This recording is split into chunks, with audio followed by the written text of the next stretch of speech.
দেখুন সরস্বতীর প্রেম সিরিয়ালে অভিনেতা এবং অভিনেত্রীদের শেষ দিনের কিছু সুন্দর মুহূর্ত। তো চলুন দেখে নিই।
তো বন্ধুরা, আজ এই পর্যন্তই।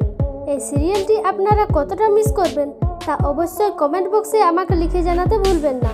আর আমাদের এই ভিডিওটি যদি আপনাদের ভালো লেগে থাকে তাহলে অবশ্যই একটি লাইক করবেন এবং শেয়ার করে সকলকে জানার সুযোগ করে দেবেন।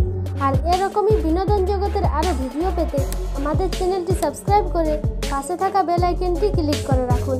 এবারের মতো বিদায় নিচ্ছি, দেখা হবে নতুন কোনো ভিডিওতে। ভালো থাকবেন, ধন্যবাদ।